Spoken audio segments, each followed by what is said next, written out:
شهر رمضان الذي أنزل فيه القرآن هدى للناس وبينات من الهدى والفرقان فمن شهد منكم الشهر فليصمه ومن كان مريضا أو على سفر فعدة من أيام أخر يريد الله بكم اليسر ولا يريد بكم العسر ولتكملوا العدة ولتكبروا الله على ما هداكم ولعلكم تشكرون.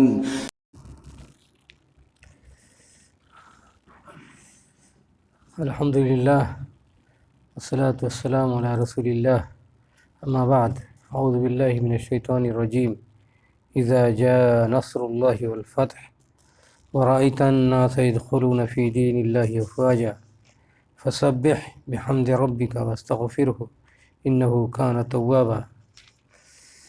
یہ قرآن کریم کا آج چوتھا درس ہے، پانچواں درس ہے سورہ نصر.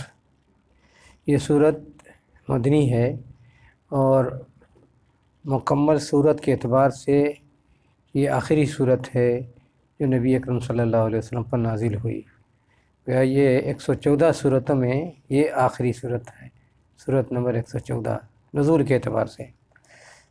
ویسے اس کے بعد بھی متفرق آیتیں اتری، لیکن مکمل صورت کے اعتبار سے یہ آخری صورت ہے جو رسول گرامی صلی اللہ علیہ وسلم کے اوپر نازل ہوئی. اس میں یہ 3 آیتوں پر یہ صورت مشتمل ہے اور مدنی صورت ہے. اس میں اللہ تعالیٰ نے رسول گرامی صلی اللہ علیہ وسلم کو خطاب فرمایا اور کہا کہ اللہ کی نصرت آ چکی اور فتح مکمل ہو چکی، اور آپ دیکھ رہے ہیں کہ لوگ دین الہی اللہ تعالیٰ کے دین میں جوق در جوق داخل ہو رہے ہیں. تو اب آپ کا کام یہ ہے فسبح بحمد ربک، تو اپنے رب کی حمد بیان کیجئے، اپنے رب کے حمد کی تسبیح بیان کیجئے اور اس سے استغفار کیجئے. بے شک وہ بہت زیادہ توبہ قبول کرنے والا ہے. یہاں اللہ نے فرمایا 2 چیزیں ہیں، نصرت اور فتح. رسول گرامی صلی اللہ علیہ وسلم نے 23 سالہ دور نبوت میں انتھک محنت کی اور کوشش کی، اتنی محنت کی، اتنی جد و جہد کی، اتنی کوشش کی کہ دنیا میں کوئی آدمی آپ کی محنت کو کے برابر نہیں پہنچ سکتا ہے. اور اتنا ستائے گئے کہ رسول گرامی صلی اللہ علیہ وسلم نے خود کہا کہ مجھ سے زیادہ کوئی ستایا نہیں گیا. اور ہر وقت نبی اکرم صلی اللہ علیہ وسلم پر کو خطرہ رہتا تھا کہ اپر قاتلانہ حملہ ہو. مدینہ میں آئے تو صلح حدیبیہ سے پہلے تک 6 سال تک مسلسل نگرانی ہوتی رہتی تھی، اور کوئی جیسے آپ کی لوگ صحابہ کی نگاہوں سے اوجھل ہوتے تو پریشان ہو جاتے آپ صحابہ کہ کہیں کوئی مسئلہ نہ ہو جائے. صلح حدیبیہ جب ہوئی تب جا کر یہ امن و سکون آیا، ورنہ برابر نگرانی کرنی پڑتی تھی. تو یہ جد و جہد جو رسول گرامی صلی اللہ علیہ وسلم نے بے مثال جد و جہد کی، دنیا میں کوئی آدمی اتنا محنت کر ہی نہیں سکتا ہے. تو اس کے نتیجے میں اللہ تعالیٰ کی نصرت آئی، اور نصرت یہ ہوئی، دیکھ رہے ہیں کہ ہر جگہ آپ کو نصرت ملی.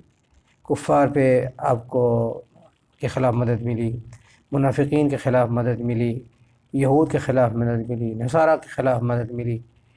ہر مقام پر اللہ تعالیٰ نے آپ کی مدد کی. اور سب سے بڑی بات یہ ہوئی کہ آپ کو فتح نصیب ہوئی. فتح سے مراد یہاں فتح مکہ ہے. فتح مکہ کا کیوں خاص طور پر ذکر کیا گیا؟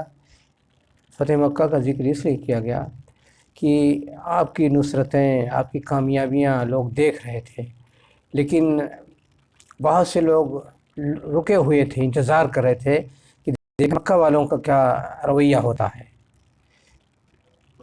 اس پر ٹھہرے ہوئے تھے.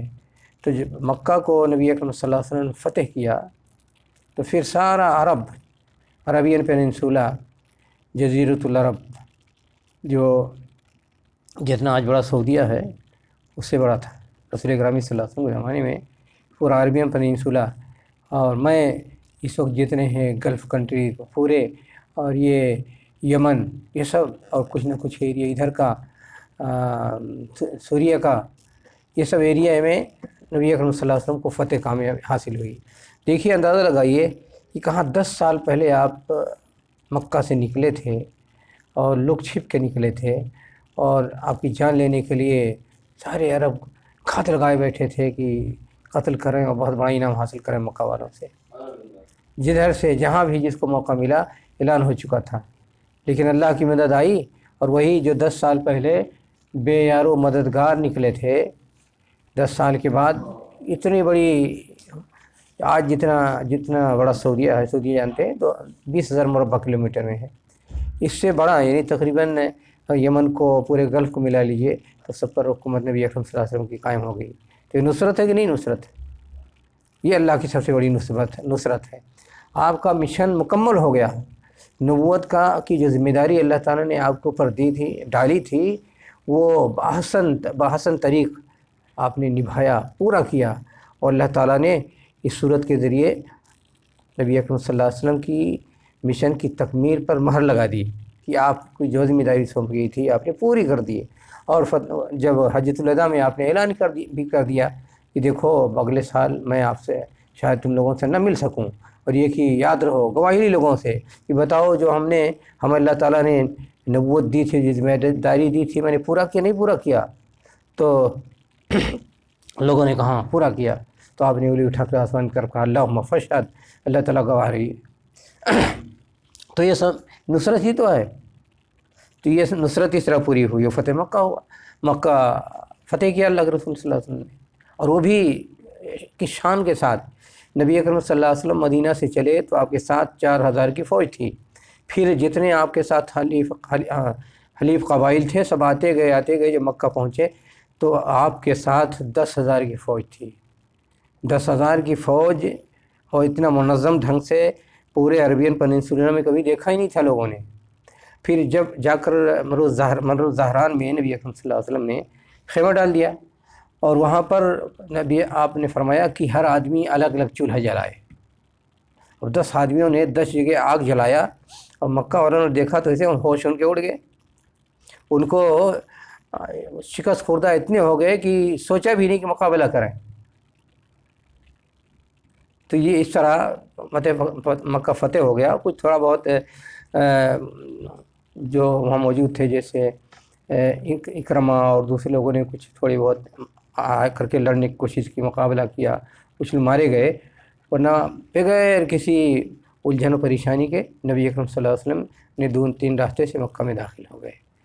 اور اس سے پہلے جو اس وقت ابو جہل کی عسکری قیادت ابو جہل کے پاس تھی، وہ جب احد میں مارا گیا تو اس کے بعد عسکری قیادت ابو سفیان کے ہاتھ میں آ گئی تھی، تو وہ لڑتے رہے، قیادت کرتے رہے، لیکن وہ آئے تھے دیکھنے کے لیے منظر، گرفتار ہوئے تو ان کو بچایا حضرت عباس نے، نبی اکرم صلی اللہ علیہ وسلم کے چچا نے، اپنے سواری پر ان کو سوار کر لیا اپنے پیچھے، اور کسی طرح لک چھپ کے اور بچتے ہوئے نبی اکرم صلی اللہ علیہ وسلم کے پاس پہنچ گئے۔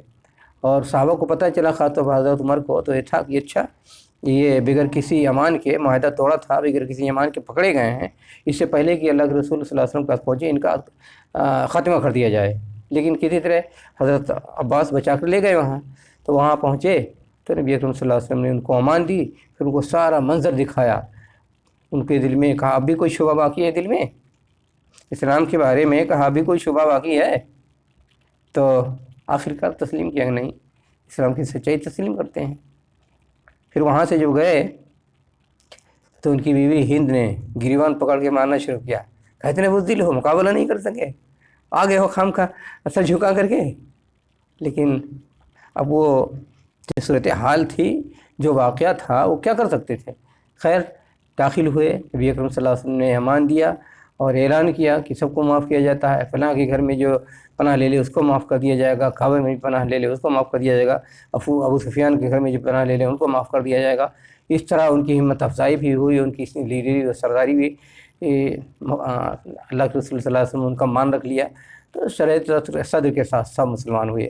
پھر مکہ والے جو مسلمان ہوئے تو سارے عرب کے لوگ وفد در وفد آنا شروع کر دیے، اور سن 9 ہجری میں، یہ تو رمضان کے مہینے سے ہوا، سن 9 ہجری میں دوسرے سال اتنا کثرت سے لوگ وفود آئے، اسلام قبول کیا کہ اس کو عام الوفود رسول اکرم صلی اللہ علیہ وسلم نام دے دیا۔ خیر، تو یہ جو اللہ تعالیٰ نے فرمایا کہ نصرت جب آ گئی اور فتح کامل ہو گئی، اس کے بعد پھر اور نبی اکرم صلی اللہ علیہ وسلم نے دیکھا، لوگوں نے دیکھا کہ فوج در فوج لوگوں نے جماعت سے آ کر کے، گروپ میں آ کر کے اسلام قبول کرنا شروع کر دیا۔ تو یہ منظر ساری دنیا نے دیکھ لیا۔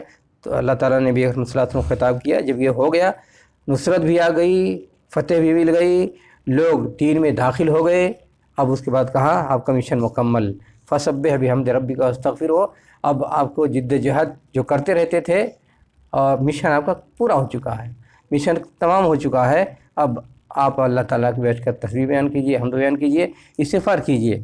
اور اس صورت کے اترنے کے 2-3 مہینوں کے بعد نبی اکرم صلی اللہ علیہ وسلم کا انتقال ہو گیا۔ تو یہ جب صورت اتری تو بہت سے سمجھدار لوگوں نے، حضرت عبداللہ بن عباس، حضرت عمر بن خطاب نے یہ سمجھا کہ نبی اکرم صلی اللہ علیہ وسلم کا پیام مرگ آنے والا ہے، اور جب یہ اترا تو حضرت ابوبکر صدیق رونے لگے، تو لوگوں نے کہا ارے یہ رونے کی بات ہے، یہ تو فتح و نصرت کی بات ہے، کہا تمہیں کیا پتہ ہے، یہ اعلان ہے کہ مشن مکمل ہے، اب نبی اکرم صلی اللہ علیہ وسلم یہاں سے کوچ کر جائیں گے۔ تو یہ ہے، یہ 3 آیتوں میں اس صورت پہ اتنی باتیں بیان کی گئی ہیں، اور اتنی نصرت و فتح اور ذکر و تسبیح کی بات آئی ہے۔ اللہ تعالی ہم سب کو قرآن کی فہمی عطا فرمائے، ہمیں دین سے لگاؤ عطا فرمائے، اور ہماری محنت و کوششیں قبول فرمائے۔ آمین۔ آخر دعوانا الحمدللہ۔